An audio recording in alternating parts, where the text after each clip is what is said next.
Julie Chrisley transported to undisclosed location to await resentencing after Star is listed as not in prison custody. In June, it was reported Julie's initial 7-year prison sentence, which was later reduced by 14 months, was overturned after the judge found no evidence that she was entirely at fault for the fraud scheme. Her husband, Todd, 55, however, remains behind bars at the federal prison camp in Pensacola, Florida, to complete his 12-year prison sentencing for his role in the crime. Although Julie's court appearance isn't until September 25, her current placement is unknown, as the Federal Bureau of Prisons, BOP, recently confirmed the TV star is no longer in their custody.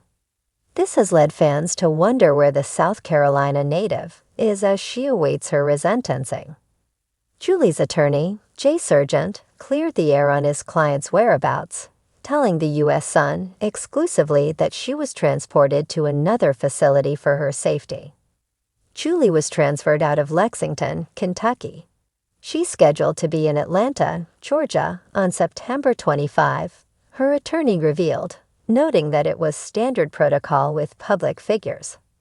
The U.S. Marshals Service does the transportation of federal prisoners. They never say where the prisoners are coming from or where they are going, and when they're in transport. I suspect at this point in time, I know Julie's picked up some time ago. She's probably not in transport. She's probably being kept from state or county facility pending her Atlanta, Georgia, court date.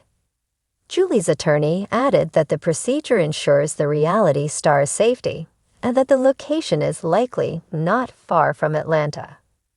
So it's not like Julie's missing from the system. Guaranteed that that's not even possible. She's transported privately, securely, nowhere. No one knows where she is. As her counsel, we would know what the situation was. But at this point, for security reasons, there's no way in heck that they would ever say where she is, Julie's attorney said. He noted that Julie's family has also been kept in the dark about her location. Fans have expressed their concerns about Julie on social media after the BOP's website showed last week that the TV personality wasn't in their custody. Julie's initial request to attend her court hearing virtually was denied, so she was forced to travel to her former hometown of Atlanta to appear before the judge. Savannah Chrisley, 27, the youngest daughter of Todd and Julie, has been sharing updates on her platforms about her parents' sentencings and called her mother's possible early release a little win. At the time, the Growing Up Chrisley alum revealed she was hopeful that her mother would be home by Thanksgiving this year. She also spoke with her followers about Julie being MIA after one ex-user pointed out that she'd been unusually quiet about the matter. "I'm not trying to keep anything secret. There are things that I don't have answers to at this point in time," Savannah responded. "Per my lawyers, I need to stay quiet until after Mom's resentencing date on September 25th.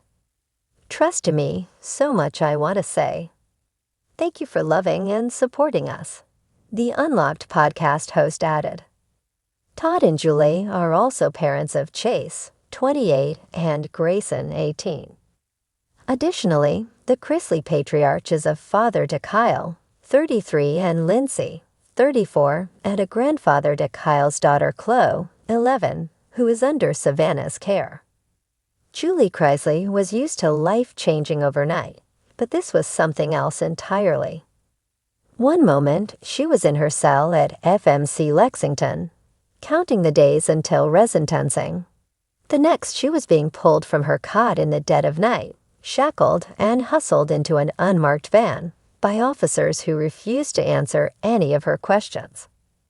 The only thing they told her was, "You are no longer in Bureau of Prisons custody." The words sent a chill down her spine. If she wasn't in BOP custody, then where was she? More importantly, who was holding her now? The van ride was long and silent, save for the hum of the tires against the road. They drove for hours, making turns that seemed erratic, as if to confuse her. Julie tried to keep track, But after the third stop and go on an empty stretch of highway, she lost count. The entire situation felt surreal, like something out of a movie where the main character was disappeared under the cover of darkness. Her mind spun.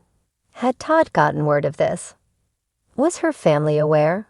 The thought of Savannah waking up and seeing that her mother was listed as not in custody sent a pang of guilt through her.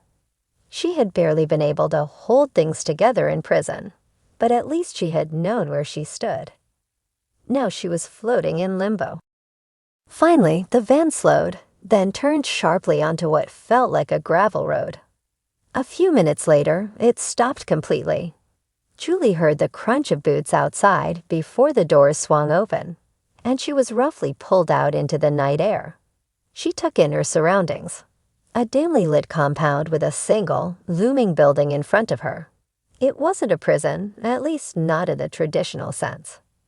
There were no barbed wire fences, no guard towers. Just a few security cameras and the unsettling quiet of isolation. "Where am I?" She asked again, but her guards remained silent. Instead, they walked her inside, past an empty reception desk, down a long hallway lined with doors that had no nameplates, no identifiers.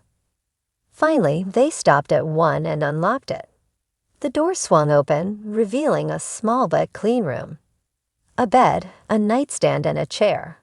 It was almost hotel-like, if not for the unmistakable sense that she was still very much a prisoner. One of the guards, a woman with sharp features and unreadable eyes, finally spoke. "You'll stay here until further notice." Julie turned to face her. "And when is that?" The woman didn't answer. She simply closed the door, locking it behind her.